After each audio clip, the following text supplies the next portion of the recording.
BookTube. So I've gone to a couple of bookstores over the course of the month, and I have been stockpiling them to show you all in one go because I was trying to be very careful with each time I went to a bookstore just to grab a couple at most, because I'm trying to really rein in my book buying, even though I'm sitting here to do a book haul. I mentioned during my goals video that I'm trying to do every other month, I'm allowed to buy books on every odd month, and then on the even months, I cannot, except for if I'm going on a trip. And you kind of find out that in February, I'm going to be going on a trip to Washington, D.C. So I will possibly be buying books if I have time, because this is a work trip. So we'll see if I have time, but outside of that, in February, I'm not buying a single thing. So that's a little preface for, now I'm going to show you a giant pile of books because, yes, I went to a couple of bookstores in the area, and I donated a bunch of books to thrift stores, and I got a couple of there as well. So first, I'll talk about some urban fantasy books because I got to meet up with Zoe Beck. Her name is Amy at Powell's. They were doing I don't know if it's like an annual event or just like a random sale event. Like everything was 30% off, and I had store credit, so it was really nice to get to chat with her, and it helped because it was a very, very long line. I think we were in line for at least an hour or around an hour, so it was a lot. So it was nice to just chit chat and kind of enjoy standing in line, if you will, and getting to know her a bit better. So she reads a lot of urban fantasy, and so I wanted to see if she could recommend me some books, because I have dabbled a little bit in urban fantasy here and there, but it's never been like a primary focus of mine.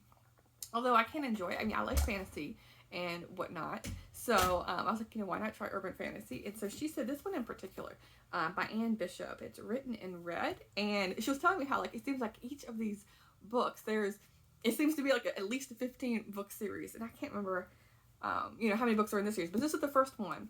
And Anne Bishop, I feel like I've seen her mention this author quite a bit, and I can't remember exactly what each of these were about, but this one is vampires. Let's see, enter a world inhabited by others. It's vampires, shapeshifters, and then these she called them elementals, where they're use, I don't know, earth, wind, fire kind of thing as magical powers or something. So yeah, I'm looking forward to this. She said I would most likely enjoy this one the most of the three she recommended. So I want to get to these really soon. And then this other one is by Nalini Singh, and that's another author she has recommended to me. I mean, not recommended. We talked about on BookTube, and she recommended this one as well. It's called Slave to Sensation, which the cover is it's a cover. But this is paranormal romance with phenomenal powers of the mind, but none for the heart. So it's like a world where they're denying emotions. And I did mention to her that urban fantasy, I've kind of, and not exactly stayed away from, but I don't like lots of physical, what do you call it? No graphic content or anything like that. So she said, if it's in here, it's very minimal, and I can easily skip over it. So I'm like, okay. And despite the cover, I will give it a go. And then this last one is by Lindsay Sands, and it's a quick bite, an Argonaut novel, and I think this is also about vampires. It says, she's like, he's not dessert, he's the main course. Is the woman a vampire, and maybe the guy is human? I'm not exactly sure. But here's another one. So I have these three that were recommended by Zoe Buck as really good authors, and I'm for sure going to be starting with this one. It's the biggest one of the bunch, but I think I'm going to greatly look forward to that one. And then I went to a Hillsboro bookstore. It's crammed full of books. I want to say the name is Arcade Books. If you're ever in the area, it's a small kind of store, but every single inch of the store is just jam full of books. And so it was nice to browse through the labyrinth there, and I got a couple of books. Peace at Heart, An Oregon Country Life by Barbara Drake, and I just like the title on that drew me in. But this is about a woman she's leaving the city for the country, and it's in the 1980s, and her and her husband sell their house in Portland, and they move to Yam Hill, which is where Beverly Cleary, the author of the Ramona series, it was born and lived for, I I think until she was like 8 or 10 or something like that. And so I'm familiar with the area too because I've driven by there. It's a really small town, so yeah, I wanted to read something about like local history. And then I have We Sagebrush Folks by Annie Pike Greenwood. And this is about a woman, it says woman of education, refinement, and culture. And she went with her husband to southern Idaho, and it seems to be like there's like a frontier pioneer story about a woman who's educated who like basically goes like homesteading, and comparing her like the life she had as a child and a young adult to her married life, which is completely different. So I'm always fascinated with those kinds of stories. And then the last one I got at that store is James Herriot's Yorkshire, and this is about the series like All Creatures Great and Small. And I know when I got this book, the bookstore owner was talking about how there is a new series, a TV show, and she was talking about there's one in like the 80s or something, but she said the new one that's I think coming out, she said I think it's like season 3 or season 4 they're on right now. She said it's really good, so I need to I am on the last book of that series. I think maybe 7 or 8 books in that series, and I'm on the very last one. So once I finish that, then I'm gonna watch the TV show and read this as well.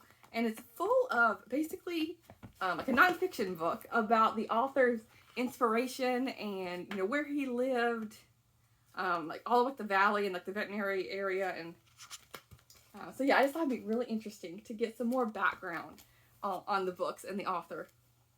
Okay, so then I went to some thrift stores along with some little free libraries where I was just getting rid of a chunk of books. So I got rid of maybe 50 or so. Still have more to get rid of, and I got maybe 10. So that's a good ratio, I'll say. So the first one is a book I've already read in the past, but it's just a great book. This is 84 Charing Cross Road by Helene Hant. Sorry if you can hear this chomping noise, because of course Sable is right behind the camera chewing, because every time I start to talk, all of a sudden I think it gets her energetic. I think I explain this every time, but again, sorry for the chomping, but she's just so cute. I need to figure out a way to turn around the camera so you can see her. But anyway, and so at this, I guess that's a little free library, and there was a homemade bookmark by a child who was like colored it in. It says chill out with a good book, and I thought it would be a perfect winter bookmark there. But anyway, this is about a woman who is a lover of books, and so this is like, I don't know when this came out, but it was way back when you could like order books through the mail, and so she was able to strike up a friendship with a bookstore owner in England, and she was an American, so they traded letters back and forth. And so this is a collection of the letters, and maybe that description sounds kind of dull, but it's not. It's such a charming book, and if you like books about books, then you can't go wrong with this one. Let's see. This next one is the Jane Austen Marriage Manual by Kim Izzo. I thought this would be great for Jane Austen July. And this, let's see, I didn't really read any description. I saw the title. I was like, oh, that sounds, the cover and the title sounds lovely. But let me see here what this is talking about. Let's see. Kate is happy with her life. She has supportive friends, a glamorous magazine career, and a love of all things Jane Austen. But when she loses her job and a financial disaster forces a sale of her home, Kate finds herself facing a crisis that would test even the most stalwart of Austen heroines. So friends rallying around her and so on. So yeah, she's like, what does it say? I just saw Darcy mention. Let's see. In keeping company with the elite, she meets prospects who make Mr. Darcy look like an amateur. But will rubbing shoulders with men of good fortune ever actually lead her to love? So, okay, maybe like because she's so like down on her luck that she's gonna try and become wealthy through meeting a man. I'm not sure exactly. But yeah, I will check this out. I might hold it for Jane Austen July. I might read it earlier. I'm not sure. But yeah, anything Austen related I think would be fun to read. And this next one is Listening to Crickets, a story about Rachel Carson. And this seems to be like a children's book. And there's it's pretty big font, but there's also some pictures inside. And I was like, I had just actually recently, I think early this month. Oh no, it was for December. I had hauled a book, like a big picture book of Rachel Carson's own work, and it was like a big like magazine. It was right here. It's like a magazine a sized book, but this is A Sense of Wonder. And this is like one of her books. It's photographs by Nick Kelch. But then now I also, end of the month, I am finding a children's book about like a mini like biography of the author. So like that sounds perfect. And then I have a Newbery. Let's see, this is the honor book. So I'm trying to read honors and winners of the Newbery Prize. And so this is one I don't have. And it's Scorpions by Walter Dean Myers. And it says, the deal went down the way the deal went down. You on the street, you got to take what the street put down. Okay, so maybe like, like street tough kids. I'm guessing that either in like middle school or high school, something like that. But yeah, I'll go into more detail once I read it. This next one is The Christmas Key by Emily Thomas. This is Secrets of the Blue Hill Library series, and the cover and like the series description, all of it just like drew me right in. This seems to be like a cozy mystery. It says Anne is busy preparing for Christmas when she finds a delicate key among the holiday decorations. She soon discovers that the key unlocks a cubby in the church, which contains a beautiful sapphire ring. Did it belong to her recently deceased aunt, or where's this ring coming into play? So maybe I'll go back in time, like a dual timeline. I'm not sure, but yes, that sounded really cool. And this next one is Edison Beaker, Creature Seeker: The Night Door by Frank Camuso. Whenever I see like a graphic novel, I always try and pick it up if it seems at all remotely interesting to me, because these can be pretty expensive to buy. And so if I see one for free or for $1 or so, I'll try and get it. But this is about kids who are monster hunting and like their family, the family van. And this kind of reminds me of Scooby-Doo in the van. So yes, this might be fun for Halloween. But it's full of color and again, like you're reading her cartoon kind of thing. But yes, and there's like a creature, looks kind of like a cat, evil cat maybe. But yeah, so I have that one, and then there's a couple more. Christie. This is a book I've been wanting to read forever. I've never gotten around to it, but now I have a copy, so there's no excuse for me not to read it. And this is by Catherine Marshall. And there's no description on here, but it's supposed to be like it's pretty big. But I think it's about a southern small town, maybe. And like I don't know if it's like a biography or like a historical fiction. I'm not sure. I have no idea, because I've had it on my radar, but I've never like fully delved into what the book's about. But I've heard people talk about it over the years, and so when I saw this, I immediately knew what it was, even though I can't, even though I don't know the description. I just know I've heard good things about it. Basically, is what I'm saying. Okay, I have two more. Shirley McCoy, Private Eye Protector. This is a love-inspired suspense. And whenever I see these, I try and grab them at little free libraries. And I know in February there's going to be a readathon, the Retro Romance Readathon. I just want to see if this will. No, it doesn't, because they're considering retro 2004 and earlier, and this is from 2011.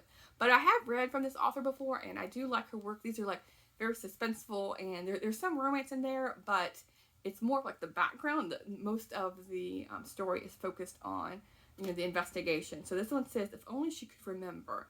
After an accident, Rain loses her recent memories. And let's see, and someone with terrible intent is after her.